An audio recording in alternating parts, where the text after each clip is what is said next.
Canada may not reach its goal of eliminating cervical cancer by 2040, according to a new report by StatsCan and the Canadian Cancer Society.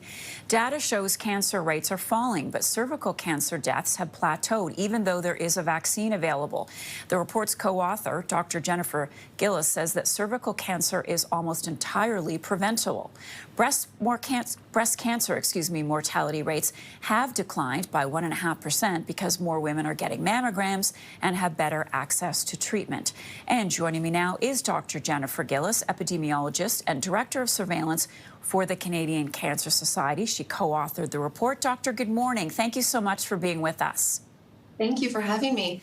So this report, this study looked at overall mortality rates, and it seems as though cervical cancer really stood out. Tell us more about that and your reaction to it.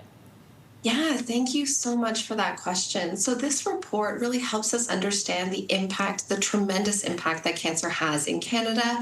And when I was looking at the findings from the report, what really stood out for me was the fact that over 1,650 people in Canada are expected to be diagnosed with cervical cancer this year, and 430 lives will be lost to a disease that is preventable. And what really stood out is that cervical cancer incidence rates have plateaued after a period of long progress, really indicating that we aren't seeing the progress that's needed to be on track to meet Canada's goal of eliminating cervical cancer by 2040. Why have they plateaued, doctor? Yeah, so there's many different factors that may be contributing to the variability in cervical cancer incidence rates that we've been seeing, including increased transmission of human papillomavirus, or HPV, as many people know it, low uptake of the HPV vaccine, lower screening rates for cervical cancer, as well as gaps in follow-up care that could all be contributing to the variability that we've been seeing in cervical cancer incidence rates in recent years. Why do you think women aren't getting screened? So there's many reasons that can contribute for individuals being unable to undergo cervical screening. And we do have really effective tools that are available to help detect precancerous lesions of the cervix before they progress onto cervical cancer. And that's why we really recognize that it takes all of us coming together. One of the things that we're calling on governments to do is actually implement HPV testing as a primary screening tool for a couple of reasons. One, it's more sensitive, it is easier to interpret, and it can actually be done at home, which can help increase participation as well when self-administered testing kits are available to people.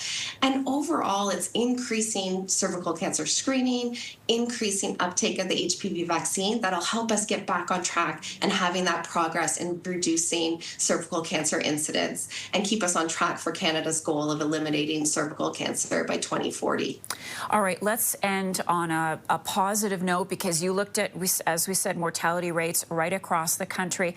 Kind of a final thought from you then, Dr. Gillis, on how we're doing. We know we have an aging population, therefore we're likely, I'm guessing, to see cancer rates go up, but paint a picture for us.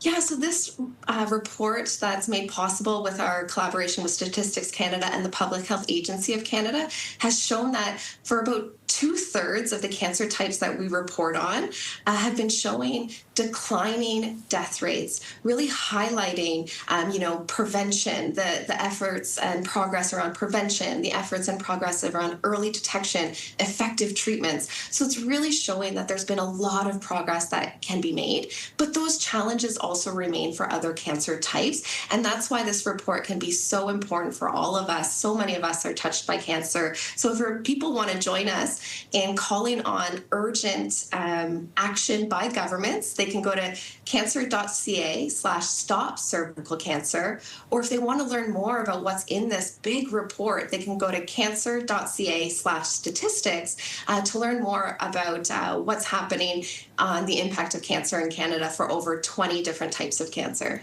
So important. So important. Dr. Gillis, I'm so glad that you were able to join us today and talk to us about this, and hopefully the message is being heard. Appreciate your time.